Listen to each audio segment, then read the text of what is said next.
welcoming I am. Thank you. Introductions by Jeremy are my favorite introductions always. How many people here have seen a talk I've given before on this? Okay, so 1/4, I guess. Good. So I'm very excited to be back for mine. And also very excited about the couple of projects that we defined over the past 2 days, and looking forward to presenting those in 2 days, I guess. I'm going to show you a couple of mandatory work that is the basis of my work with successor representations, which is stuff that is published. Then I'll show you some new stuff that even those of you who have seen talks before haven't seen before. So there's roughly 4 new things, but I'll try to focus on 2 of them a little bit more. The main question that I'm interested in is how the brain builds models of the world and then uses these models of the world to make decisions. And when I say that, this doesn't mean just navigation. This is not just decisions about where to go to get reward. But that's a very good sort of ground truth level to study it, because it's been very well studied in various species. This can be in abstract space. This can be in social space. So if you think any part of this is useful for your research in whatever domain, let me know. And hopefully in the tutorials, we can talk about this more. In the past year, I've started this talk with this artwork by Sohei Nishino, who, this is a map of London, and he walked around London taking photos, episodes of experience, taking snapshots. And then episodes were taken over 2 months. So you can imagine sampling photos of an environment for 2 months. Then he stitched them together to make a big map of London. Some of these photos that are close to each other might not have been taken on the same day. But the brain stitches them together because there is a relationship between there. There is a probability that you would transition from one of them to the other because they're more in proximity, even though in time they were experienced further apart. So this is a very good metaphor for how the brain stitches together episodes that we experience and store in memory to organize them into cognitive maps of various scales. So you can have more granularity or a larger map of the world, for instance. Likewise, you can have different maps. And the granularity will tell you how many steps are you looking at as being close to each other. So it gets more abstract the further you go up. There are 2 questions that I'd like to ask in my research. The first thing is, how does the brain stitch these memories together to build and update maps of the world? And then secondly, what do these maps actually look like? So in the first one, I will tell you how offline replay can help the brain stitch together maps and reorganize them in various scales. And in the second study, and that's the part about the successor representations, I'll talk to you about how these maps are actually organized, whether it's just 1 steps that are close to each other, whether it's multi-steps, whether it's multiple steps, where these steps have different sizes. The answer is the latter. And I always like to start this by a nod to Tolman, who was not just a scientific hero, he's also politically a very wonderful role model for all of us. Tolman had this idea in 1948 that there are cognitive maps in the brain, and these are sort of kind of 1-step information about what leads to what. And when a rodent or a human faces a decision and needs to figure out whether to go this way or that way, microphone, in order to reach reward, it will have to unroll step by step all of the branches of the possible future, and from them choose the one that is best. Now, you can imagine there's something off with this. If a predator is coming, you don't have time to figure out where is the best way to go. You might get eaten by the predator. If there is a time window for you to get metabolic input before you might crash, as a rodent, for instance, you might want to take the path to the worst pizza as opposed to the good cheese. There are other reasons that this might not work. For instance, if the paths are too long to find the optimal reward, some animals might just not have the appropriate cortical or hippocampal representations for that. So how do we overcome this challenge of too much computation at the moment of decision? First of all, it takes too long. Second, it's not efficient for planning and computation. One way to fix this challenge or overcome this challenge is if the brain was not just controlling everything step by step, but it was caching multi-step consequences of things that come later. So if you wanted to plan to go to LA, for instance, you would not necessarily simulate all of your steps to plan it. You would just think about Uber, airport, airport, Uber, home, something like that. It's a different way of planning than the idea that I'm going to use all of the steps. But if you want to plan to go from here to a room next door, you would plan at a different scale. And there is a way in which our brains are flexibly capable of moving between these scales of cached representations in order to plan faster. Does that make sense to everyone? Everything that I will tell you will be about how this sort of multi-step is going to be represented in the brain, how we can test that with computational models, and with behavior, fMRI, and soon with single unit, that we try to see whether actually inside the brain the representations do look like this. So I'll just start very fast with the study that we did with fMRI, where we showed that offline replay helps stitch together the episodes to begin with, to build the maps, and experience them at the same time. So say that you go to a conference, SFN, one of the places where coffee is the most important thing. You learn the coffee trajectory the first day. You realize you have to go upstairs, you go to Tolman room, and then coffee is right next to that. So the next day when you come there, you go back upstairs to write. And then gradually, on the second day, while you're walking around and you're not paying attention, you notice that the coffee cart has been moved next to the Moser room.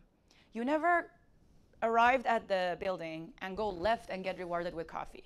So your habits, your model-free, your actual episodes of the world don't tell you that if you go left, you'll get rewarded. So you'll need to integrate these two information about the fact that to get to the Moser room, you have to go left. And second, that the coffee has been moved to the Moser room. So then the idea would be when you're sitting and not listening to somebody's talk, if you're stitching together these different episodes, the fact that left leads to Moser room and then coffee was moved there, your brain can simulate this path, even if you're not conscious of it. It doesn't need to be conscious. People usually ask this. Can integrate this and potentially update your policy. So the next day that you arrive, you don't have to stare at the staircase for a while, and you can just go left. Some of you had heard this joke. We know that a lot of people actually do stare at staircases at SFN. They just get stuck, but it would be useful if they didn't. So what evidence do we have of this hypothesis that I proposed? The hypothesis being stitching together episodes offline can help you update your policies to for optimal reward trajectories. So we have the proposal by Tolman about online replay and its role, where you're going to do this forward replays. We have the idea, we have some neural evidence from Pfeiffer and Foster. In humans, we have some work in the DAW lab on perspective activation of the steps to come before you're making a decision, a two-step task. I've done some work in Berlin with John Haynes on representation of future tasks while you're doing some other task right now in the anterior prefrontal cortex. So we know that there is some kind of online maintenance of what comes next.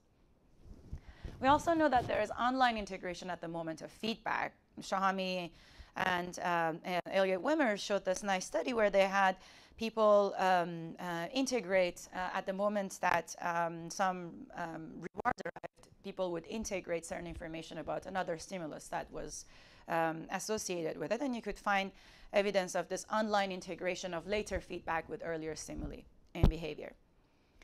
Now, not with neural evidence, but with computational models from the DINA model that was suggested in 1991 by Rick Sutton in reinforcement learning. We have this idea that your memory system or your model system can train your either habit system or some other part of your brain that is making the decisions, the actor, can train it offline by providing it samples from experience. So that was a proposal that was given by Sutton. And we know from behavior, from some work by Sam Gershman and a study that I did, that this actually seems to be the case, that it seems like we have behavioral evidence that replay does play a role in integrating information offline. But we didn't have neural evidence so far, that there is a replay that provides this kind of offline integration that leads to better decisions. The hypothesis, if I wanted to sort of make a hypothetical plot for you, would be that if we had some brain measure of offline replay, in this case this is fMRI, And then we had some behavioral measure of planning. Then we could compare that and say, hey, here is the role of offline replay in planning. There is a correlation or there is not under this condition versus that. That's the whole logic of this study. And our hypothesis is that, of course, offline replay does support planning. And the other thing is there's so many memories. Who chooses what memory to replay? What is the optimal memory to replay in order to optimize decisions in the world? And our hypothesis, again coming from computer science, from prioritized sweeping, is this idea that when you experience surprise or prediction errors in the world, the absolute value of these prediction errors are going to tag particular episodes or memories and their related trajectories for future replay. So it says, hey, I had some surprise here. Anything that's related to this episode, replay those, prioritize replaying those, because there's something changed in this particular node. So it's better to replay this trajectory that are connected to this episode as opposed to this one here that doesn't seem to be as connected. Does that make sense? All right, so the design of the task was like this. You were told, participants were told that they're thieves and they have to go to different buildings in different cities and steal money. And they were also told that sometimes the location of the big money changes, so they have to pay attention to the changes that happen in the world. There were so many control conditions that I can tell you afterwards if you have any questions about them. We had different contexts. One of the reasons was that if you don't clearly distinguish the context, they might transfer the behavior that they had in one to the next one. And we don't want that. We don't want them to repeat the habit that they had in another task to the other maze.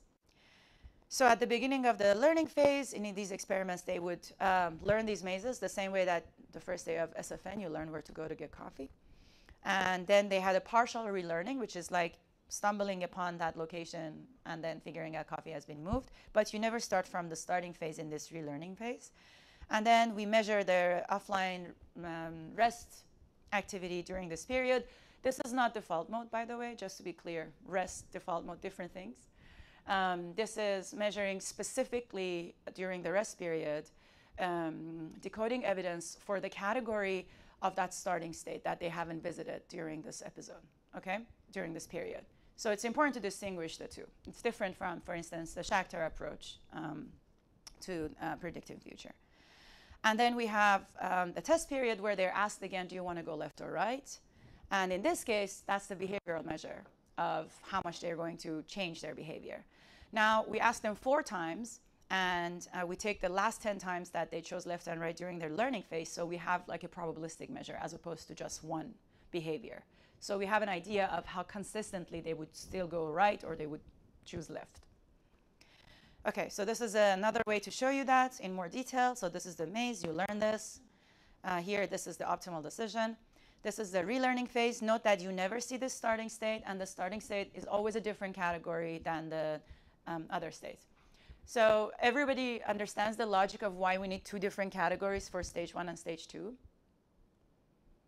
Is there anyone who doesn't know what, or would like to hear it? Okay, so we have good ways of decoding scenes and decoding faces in the human brain. And that is useful because also if people are imagining or replaying a scene or a face, those patterns will get activated. So you can use a training localizer data where people were just looking at faces and scenes, train your classifier on that, and then test during every TR of the resting period to see how much evidence for faciness or sceniness, as Ken Norman would put it, there is in every TR. Now, there would be something by noise, of course, but the whole point would be if we contrast how much evidence there is during our evaluation condition, which is up there, and we contrast it with how much evidence there is, for instance, in the control condition, there would be sort of a difference, for instance. That's one of the ways to think about it. So if you had scenes here, and then, or it was, then you would expect that, and during this relearning phase, you don't see faces, you would expect that the amount of evidence for scenes would be relevant. And importantly, it's one way to look at the difference between these two. It's another, in my opinion, better way to look at this data is to see how much evidence for replaying that earlier episode is correlated with behavioral change later on. So is it the case that the more you replay this earlier episode in this trial, which reevaluation happened, so you need to change where you were going, then your behavior would have changed more. Whereas in the control trial, the amount of replaying this, even if you replayed it a lot, is not associated with changing your behavior. So again, a behavioral measure of using a behavioral measure to figuring out what's the relevance of replay in any cognition. So can you tell which transition is being replayed or only which state is being replayed? So we designed it, I believe the term is designed it to death, to make sure that we can get our poor man's fMRI data as much information as we can. So we can say transition because the resolution is 2 seconds for every TR. Which is the reason that we designed this in a way that this would be a different, okay, this doesn't work, that this would be, the state 1 would be a different category than the stage 2. Potentially, this could be something that could happen when I have single unit data. I really hope it happens. Yeah. Okay, so let's look at the behavior. So this was the replanning behavior. How much did they shift to the other side? As you can see in the control condition where things didn't change, they're noisy, but they're mostly around 0. And during the revaluation condition, although they're noisy, they're mostly revalued, and they mostly went the other way. So it means that in terms of behavior, they understood what they were supposed to be doing. Now, there's individual differences, as you can see. And the whole purpose of what I'm going to show you is to use this replay method to see whether it explains these individual differences in behavior. So how much the amount that you're replaying the past during rest periods predicts the individual differences in your behavior later on. Okay, so these are the rest periods again, evidence taken out of the scene and face areas. This is what I was explaining earlier. You have the time course. We look at the time course, but I'm only going to show you average responses. So it says, while I was staring at a fixation cross, how much faciness was happening in my brain thoughts. Okay, so this is the result. X-axis is how much you replayed that root state, that starting point. And y-axis is how much you replanned or changed your behavior. As you can see, when there is the control, and also this is Spearman's rho, but this is a regression line. So sometimes the values don't match, but that's the reason, because we wanted to show you with different approaches, you really don't get anything. So this is around around 0, and it's non-significant, and this one is significant. Yeah. Control condition is nothing changed.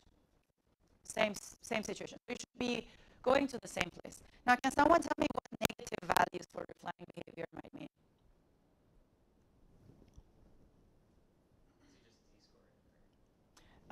No.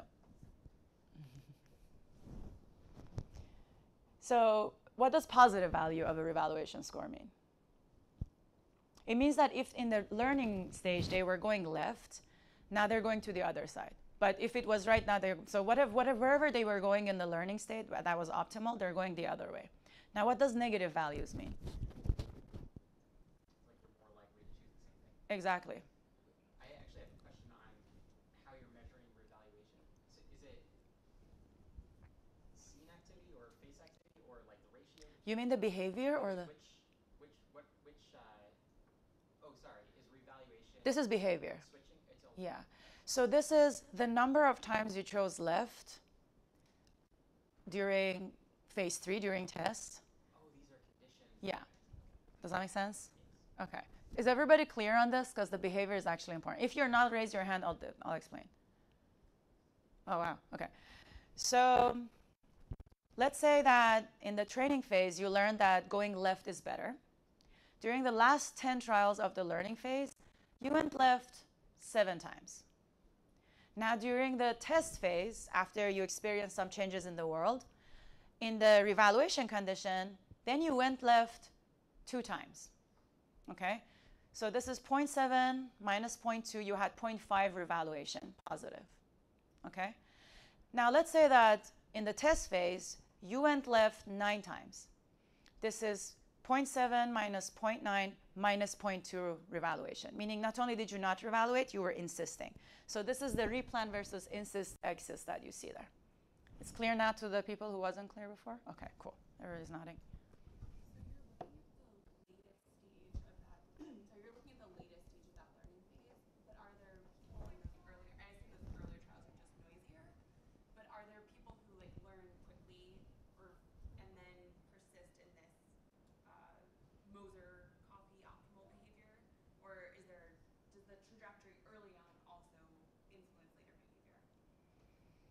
Oh, you're asking whether earlier learning predicts later? You mean in test period or? Like even in this later phase, so like I'm thinking about like are people who are insistent just like making random choices, are people who are learning to reevaluate actually learning this really early, but you're taking these last population of learning trials because that's where it's cleanest for everyone.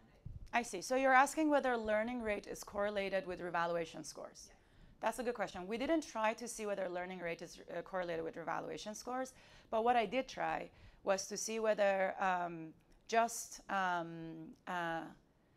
the previous scores, so the scores you had during your learning phase, is correlated with your replay later on.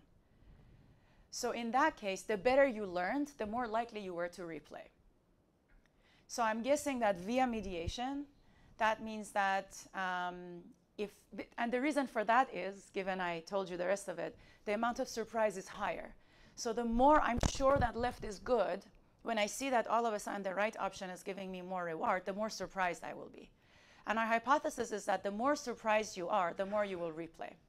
So we can distinguish whether if there was a relationship between learning rate during phase 1 and revaluation scores during phase 3, we can't distinguish whether this is just because of the learning rate or whether this is because it leads to higher surprise in the relearning phase.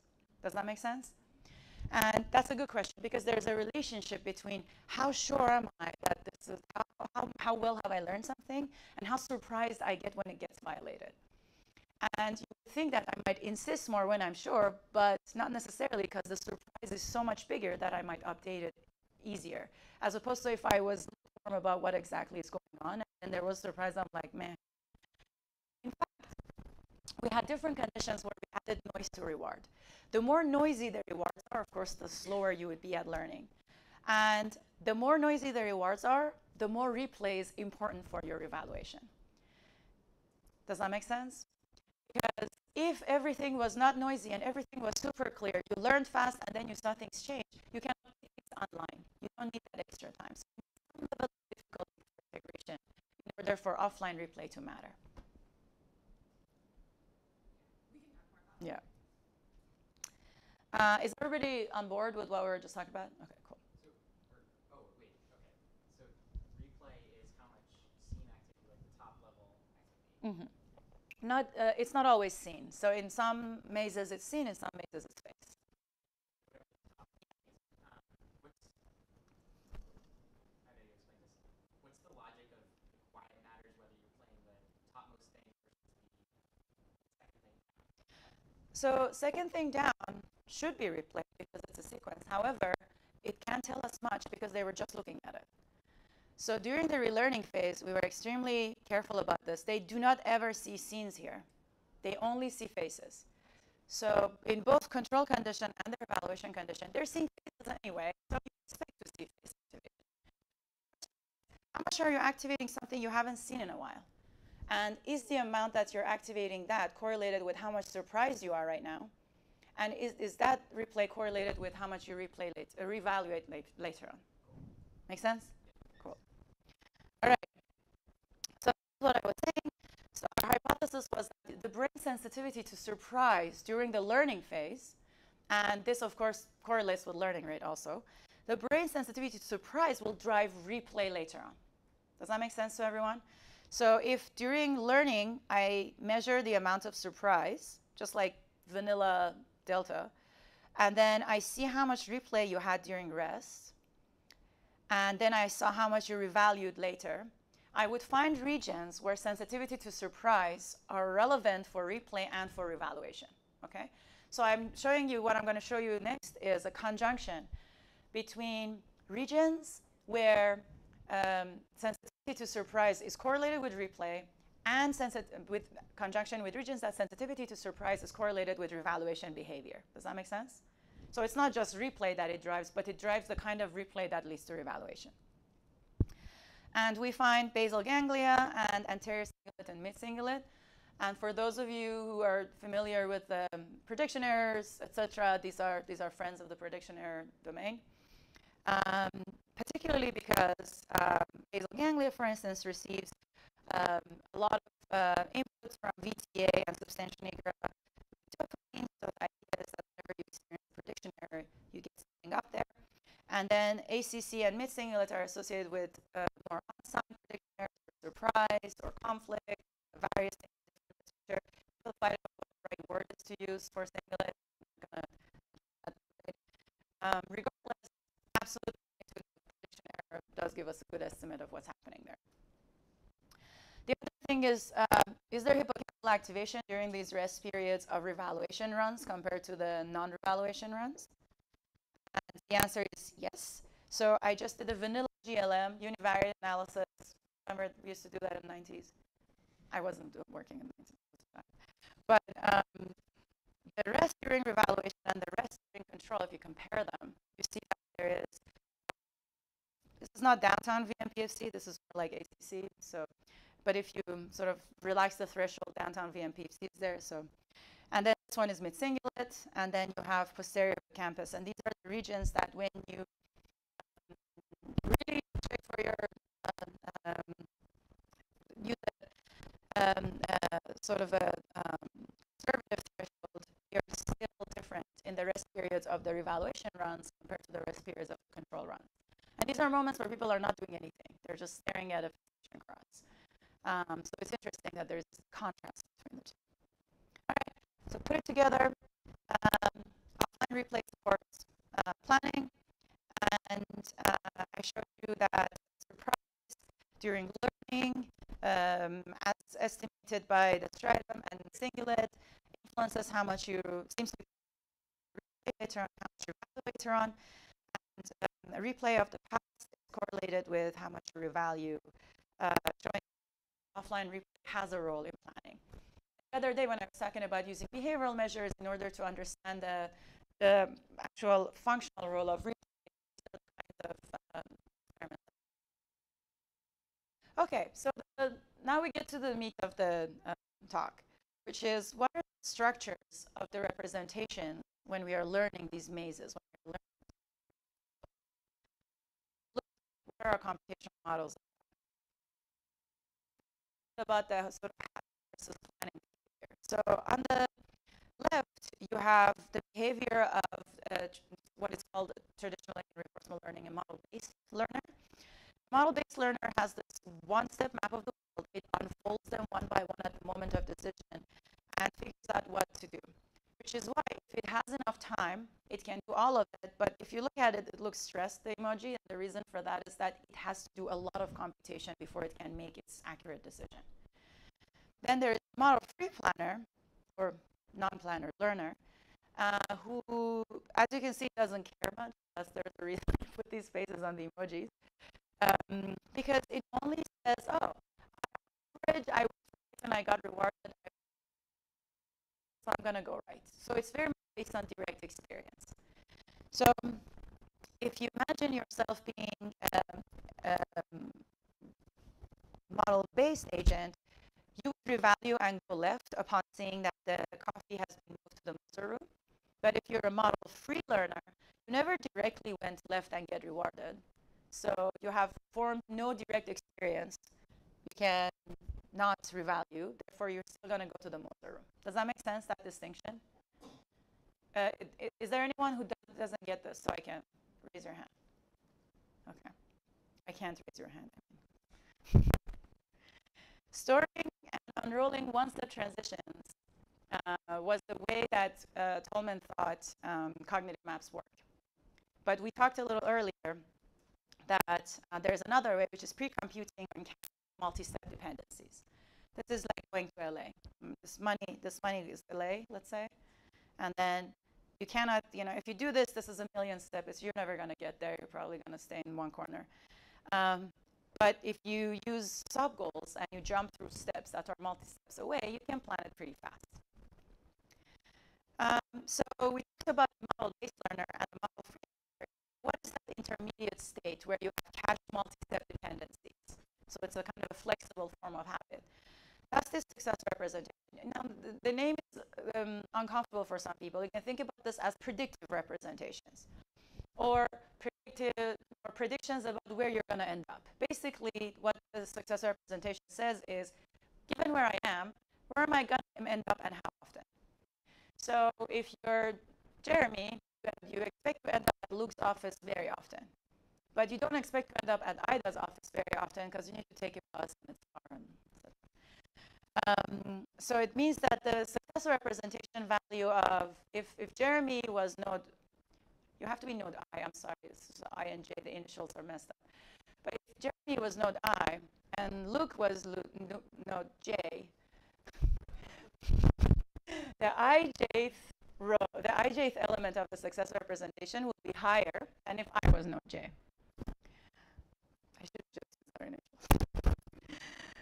So, in other words, for successor representation, you just pre-compute how often, given you start somewhere, you're going to expect something else, given a policy, and this is important. The Tolman map is a bird's eye, God's eye map.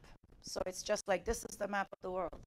The successor representation depends on policy. Depending on what your goal is and where you're going to end up, what your policy is, it's going to change.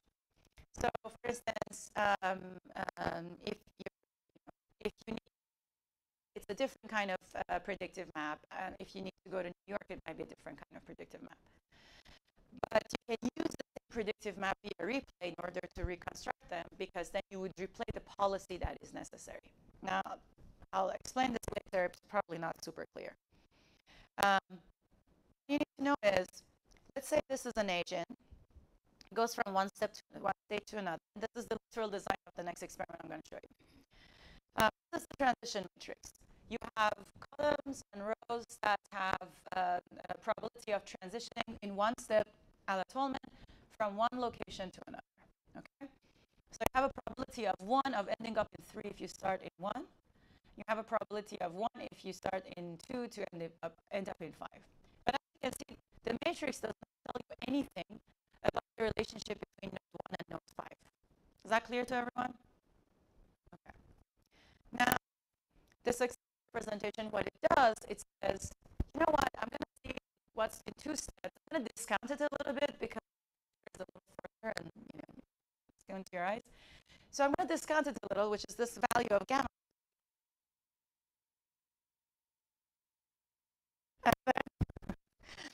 And the reason for being between 0 and 1 is that it's visible than your present, right? Because you're myopic. You see things that are closer to you better. But then you can know the relationship from the moment, the place that you are right now, to something that is a couple of steps away. And this is what it is. So you have that gamma. And by the way, there's a beautiful mathematical relationship between the two, between the T matrix and the M matrix, which is a successor representation. Now, the interesting thing is, as you can see, there are values in the elements from node I to node 1 to node 5. You see that? That is the difference, the big difference between successor representation and other methods, which is it has information about the relationship between states that are multiple steps away from each other. Is that clear to everyone? Raise your hand if it's not clear. Okay.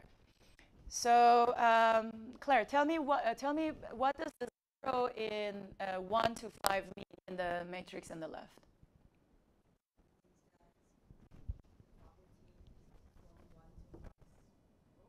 Yeah, so the probability that you would end up in 5 with 1 step from 1 is 0. But what does it say about the probability of ending up in 5 from 1 in multiple steps? You need to roll out the entire matrix to figure that out, right? Now, the one on the right, what does that say in 1 and 5? 1 and 5. Gamma squared. So what does that mean?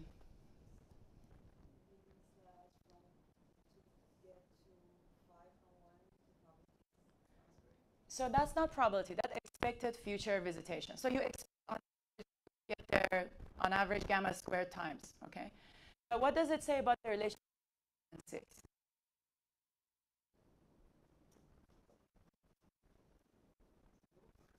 That's not nothing. That means there is no multi-step at the scope of gamma, within the horizon of gamma, with the myopia of the it can't see a multi-step. Does that make sense? No, because the objective fact of the world is that 1 and 6 are not connected. You can see that. This is the objective graph of the world. Does that make sense? The one in the middle. Okay. For 3 and 5, Uh-huh. well, that might change with the scope, right? Like if they are really connected in the 3 and 5 are already connected yeah, with this, in one step. I mean, if you have more steps, Yes. that can change. Yes. I'm very glad you said that, because a lot of things that I'll show at the end of the talk, if we get there, I'm going to speed up at some point, are about multi-scale matrices that will be along the long axis of the hippocampus and probably anterior-posterior with the help of medial prefrontal cortex, where this scope, the scope of gamma, how much it squints in the future and how much it sees in the future, gets larger scale the further you go in anterior. Okay, quick important questions.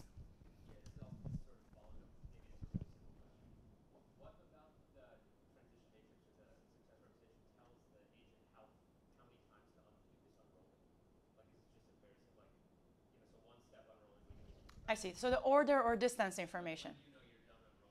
That's work that we're submitting soon with Mark Howard, and it's going to be in like 10 slides. I think the reverse is very good, but gamma is always less than or equal to 1. Is that right? Between 0 and 1. It can also be 0. Anybody else, Jeremy? No? Good. Okay. So conceptually, people got it, right? I want you to also please remember the unit of the one on the left is probability. Probability is between 0 and 1. The unit of the values you have on the right is not probabilities, expected average visitations in the future. And therefore, it can be way bigger than 1. Does that make sense? Successor representation does not store probabilities. I'll just write that on the board very slowly. Imagine me doing that. Because people confuse that very easily. And you will forget it for sure. But remember this moment that I'm saying this, whenever you forget it. Why is it so important? Why can't we just translate it into probabilities? OK, I'm not going to address that. But it's not probabilities. It's never probabilities. Never. Not probabilities. OK, reward evaluation. We talked about reward evaluation, right? Reward is moved. And then you didn't go from the beginning to the new reward. So the way that you need to update it is stitch together different episodes. Remember that left would lead to Moser room, and remember that reward moved to Moser room, right? Everybody good with reward evaluation? If anybody doesn't get reward evaluation, raise your hand. This is important. OK. Now I'm going to show you that both kinds of matrices can do reward evaluation equally well. The transition matrix takes longer because, as we were talking with Claire, it's going to take time. So it has to start in 1, go to 3, and then be like, all right, I go to 3 now. I reached 5. 5 has how much value? $1. OK, I go to 2. It goes to 4. I go to 4. It goes to 6. 6 has how much? $10. All right, it seems like 2 is a better starting point. So I'm going to take the 2 path. Does that make sense? Now in this one, way easier. You go to 1. You just, basically, you don't even need to do that. You multiply this matrix by the reward vector that you've seen in the world, which is 0, 0, 0, 0, 1, 10. You multiply it, and it tells you that the value of 1 is lower than the value of 2, so you choose 2. Just that easy. So it's just one multiplication, as opposed to iterating everything one by one along the way. Now, there's another kind of evaluation that is more common than you'd think. So imagine if there was an art project going on at SFN, as it happens, and then they moved the escalators. So the escalator that goes to Moser room now is the right escalator, and the escalator that goes to the Tolman room is the left escalator. So the reward didn't move, but the escalators changed. OK? Now, where would you go if you wanted to go to get coffee? Your habit says go right, but the new model of world says you have to go left to get to Tolman. Model-free approaches don't care about states. They don't understand the relevance of states. They're just like, I took some action, it was rewarding, I'm going to repeat it. They care about action values. Model-based approaches and successor representation approaches care about the states in the world. They're like, this state led to that state, etc. So what is people's predictions about this? How would model based on successor representation perform on these two? Okay. Here's what happens. The transition matrix has updated its one step because you saw with one step in person that the transitions changed. The successor representation changed that too based on direct experience, but it never experienced directly going to 1 and ending up in 6. So it didn't update its grandfathered relationship between 1 and 5. Is this clear to people what's happening here? Who is it not clear for? I will explain. Raise your hand. Okay. So you see these values here? These values are grandfathered or inherited from the time that I directly started in 1 and ended up in 5, right? Now, I directly experienced that from 3, I'm going to end up in 6, and from 4 to 5, which is different from what was before. But I didn't experience that from 1, I no longer go to 5, but I end up in 6. So the successor representation, although it has all the information about the local changes that it experienced, it hasn't updated the global changes. Does that make sense? Awesome. So everybody's on board with this? This means when a transition evaluation happens, model-based can solve it. Successor representation alone can't solve it. Now, based on the first half hour of my talk, do you think there is any way that it could solve it? Say louder. Reply. Yes. So this is like the algorithm that it's like it was my proudest scientific moment. It's like, replay can change the successor representation offline. So if you had time, and this didn't happen immediately, your successor representation will have time to visually experience that from 1, you can end up in 6 now and no longer in 5. And from 2, you will end up in 5 and no longer 6. So it will update your memory of multi-step dependencies in the world, not based on your direct experience, but based on stitching together your past experience that happened way further in time to update your cognitive maps of the world.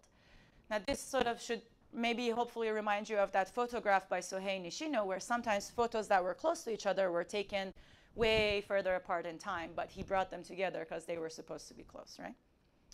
Okay, so long story short, the prediction of classic model-based and model-free and hybrid algorithms in reinforcement learning for reward evaluation and transition evaluation is that the behavior should be symmetrical. Whatever approach you're using, you should show the same behavior in both of them.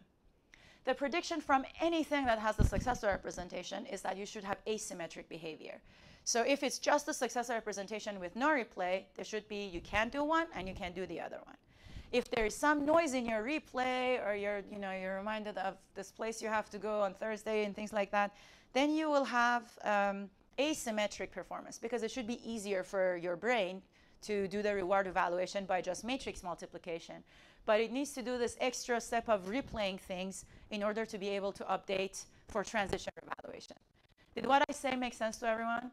Everyone understands the logic of this prediction that is on the, this is the model prediction, right? Everybody understands? If you don't raise your hand. Replay, would your red bar and the right font go all the way up to the board evaluation? Yes, but there would be another difference. Response time.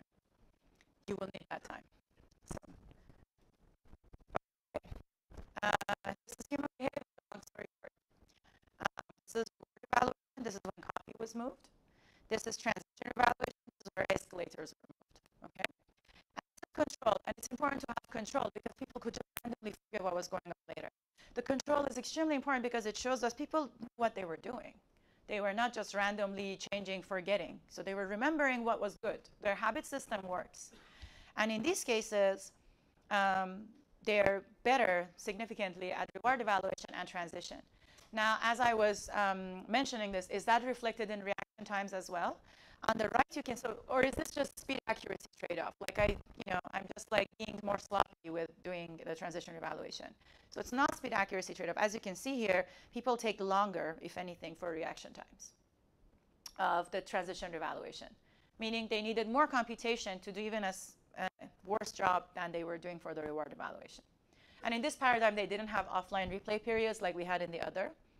It was just like whatever time they had in the middle to replay things, that was the time that they had. So this is Evan Rusick. Together, we also applied this SR Dyna. So remember I told you the Dyna architecture uses replay to train some other model. That one is the traditional Dyna. This one, I call it SR Dyna or Dyna SR if you like, because replay, whether it's from model-based or whether it's from your episodic memory, trains your successor representation, updates your successor representation. Together with Evan Rusick, we tried it on a variety of tasks. And in the PLUS Computational Biology, and the code of that is on GitHub. And in the tutorials, I'll give you the link to that, but I think it's too much for the session in the afternoon. So I'll try to go through easier steps for the session in the afternoon, and you can go through this and email us later on, because I think that would be way too much. OK, let's come back to this figure we had. Storing and one step versus pre-computing multi-step dependencies. Did I give you any sort of, are you guys convinced that maybe we're doing the other thing after all this? And also for planning, behavioral hierarchy, for hierarchical planning in general, it's more useful because think about going to LA, staying somewhere and simulating things for millions of steps as opposed to just planning it multi-steps away.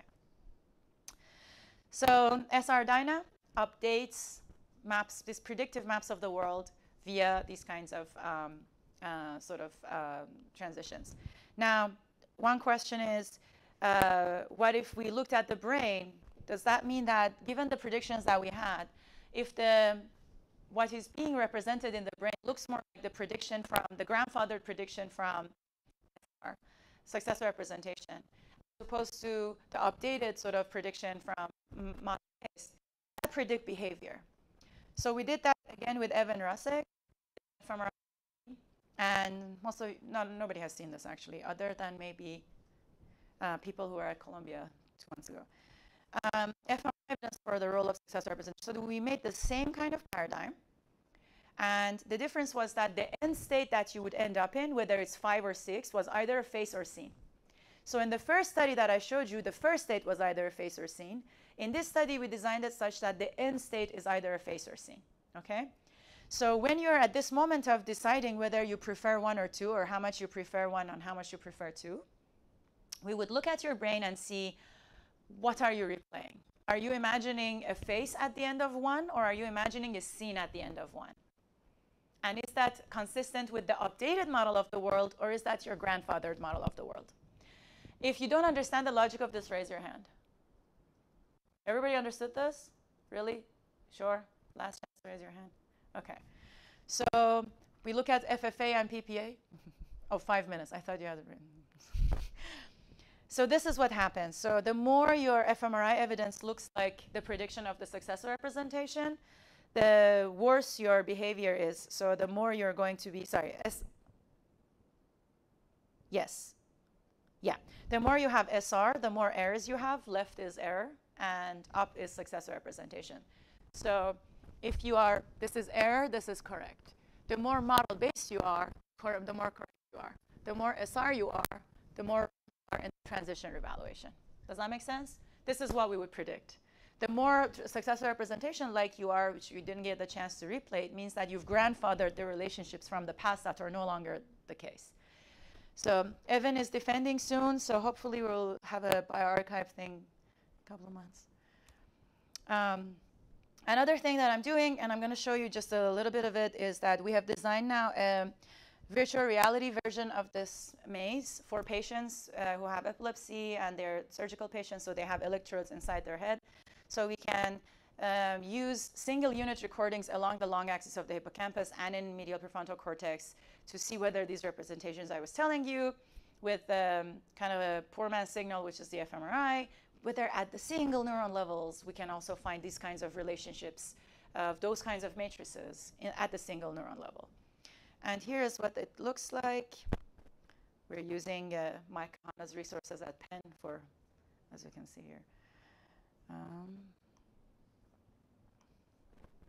So the patients will go through these mazes, and this it has been shown in a study that is going to be on bioarchive that this kind of corridors, they elicit place cells best in humans in electrophysiology. They get here, and they get reward. So basically, in this spaceship, they went, and this is another corridor. And they have to press a button in the middle of the corridor, and this helps us make sure they're paying attention to where they are to increase the chances of getting good place sales. And as you can see, the speeds are different because we don't want these things to be associated with speed. We dissociate speed from the location that they are. And then the last corridor of the spaceship.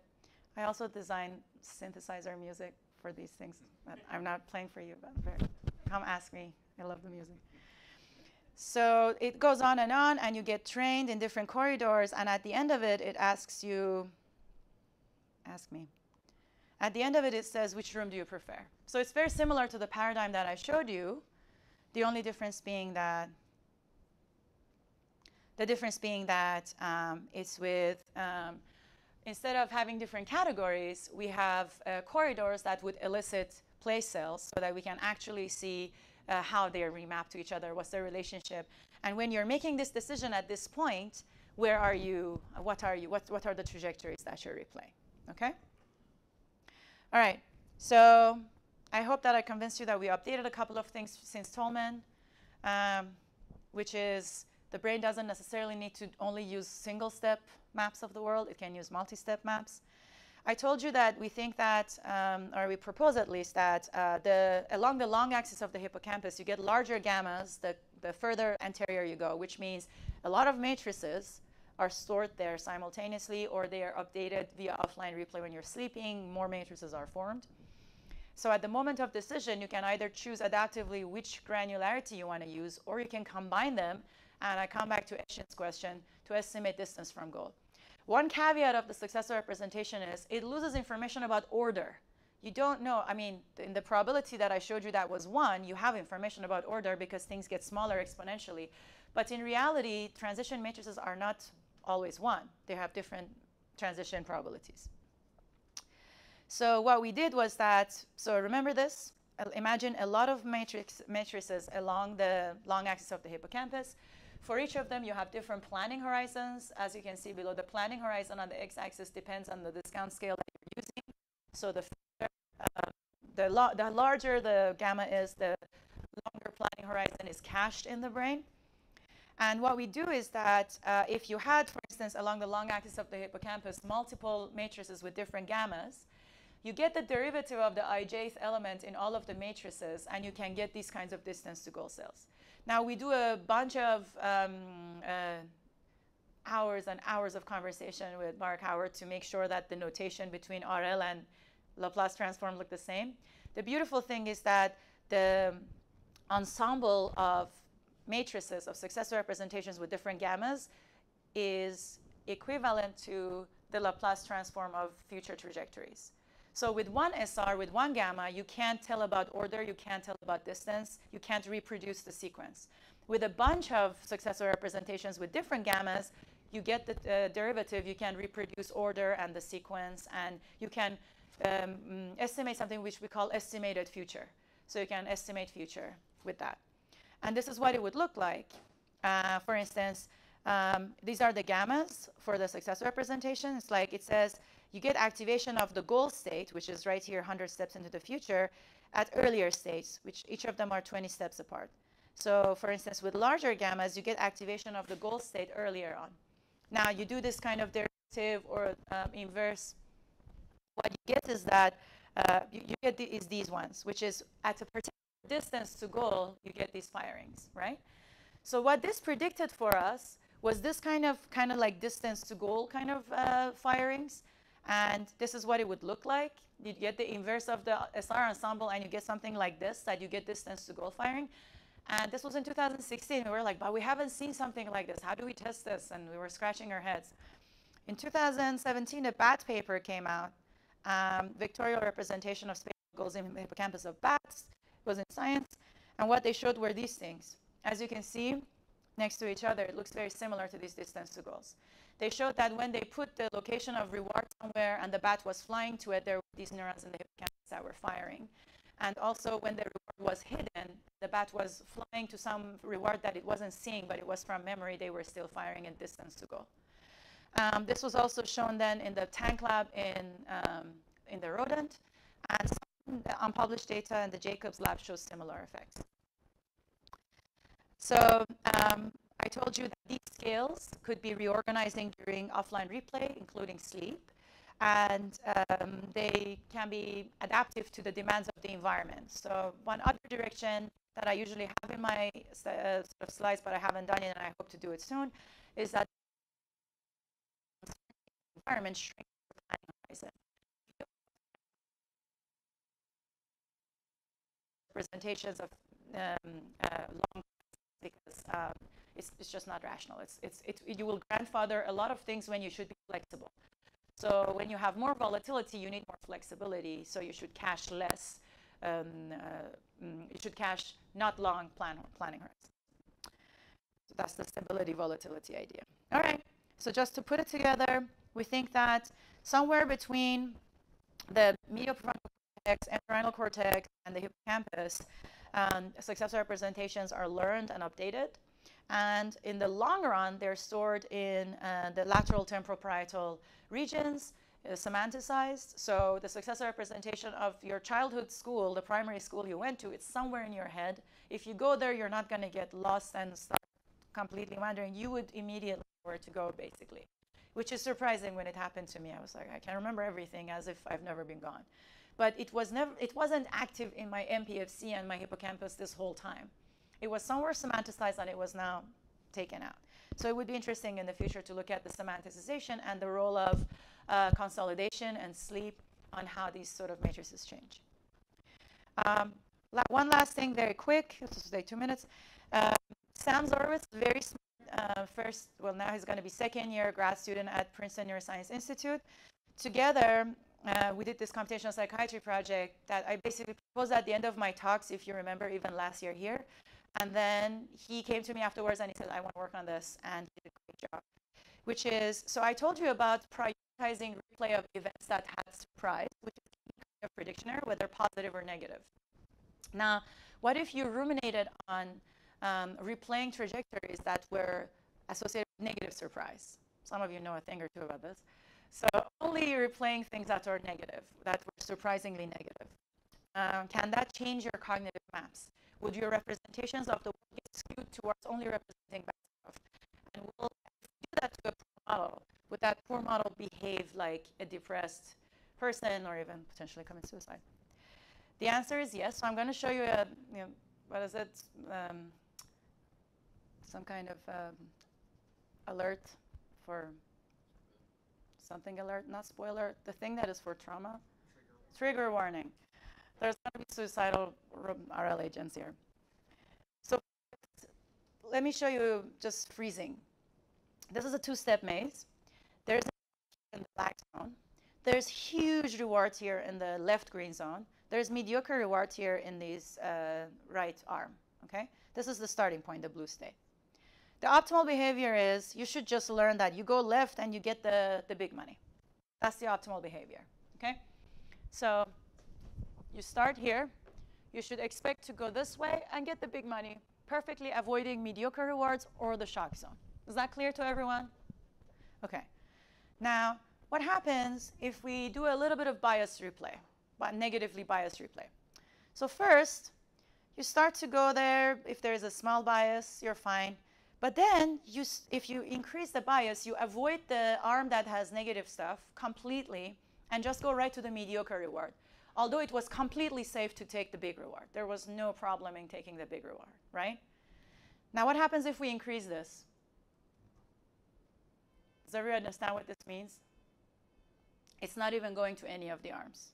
Just because one of the branches out of 4 branches has shock in it, it's not moving anymore. It's just frozen there. It's not moving. We all know someone like this. But it's important to make a computational model of this to be able to understand what are the interventions that could help. So we're hoping that this will lead to finding computational interventions. And the last thing that I will show you, this is cliff walking. This is a world, which is a grid world. You start here. There's big money here. The dark zones are cliff. If you fall in there, you'll die. Everywhere else is safe. You can walk anywhere in this world, just don't drop yourself into the cliff, right? This is optimal behavior. Just walk around the cliff. If you're a little more cautious, just walk a little further up, but you're not going to fall into it. What happens when we have bias negative replay? So with bias of 0.1, you avoid it a little further. With bias of 0.4, you just like extremely avoid the cliff. You don't have to be that far from it to be safe. And here is what happens when you increase the bias replay. Does everyone understand what this means? This is basically the model committing suicide.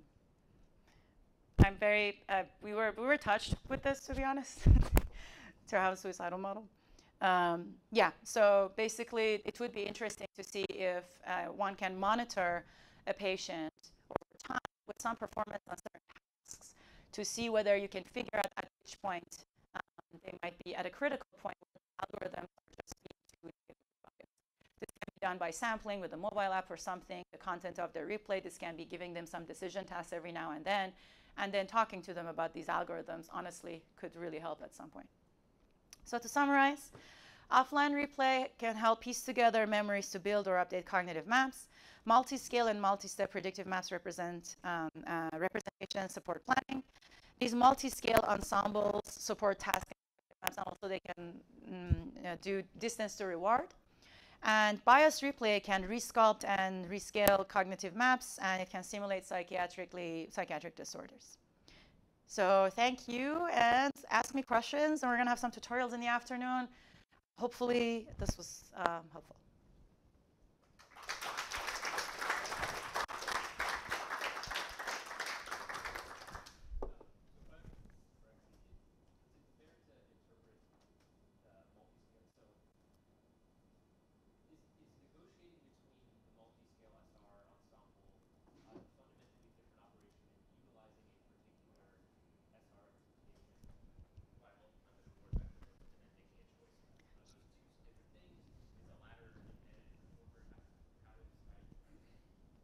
Great question. So the value function that you get from a single SR is different. And you will have different value functions that are local versus larger scale global relations of things to each other. One good example of that is a work by Quentin Hoyce. And let's see if it's here.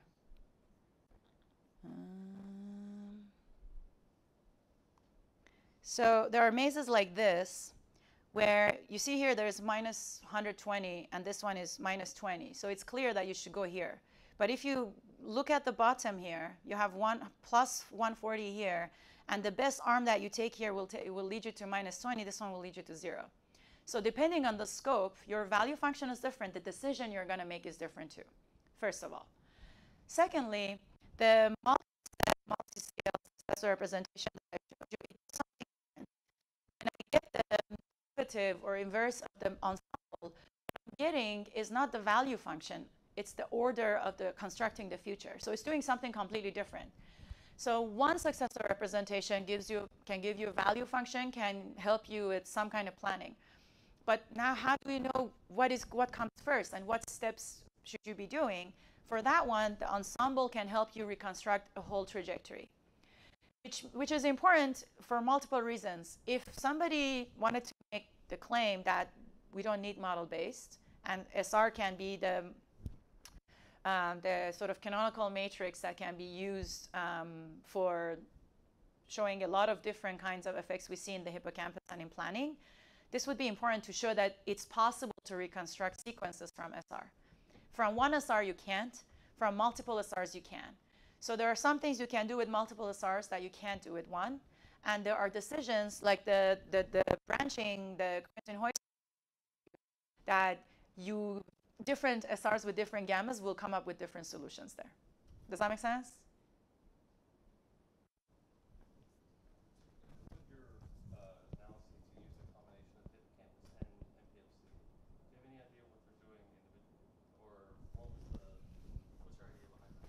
So I'm hoping to actually, at some point,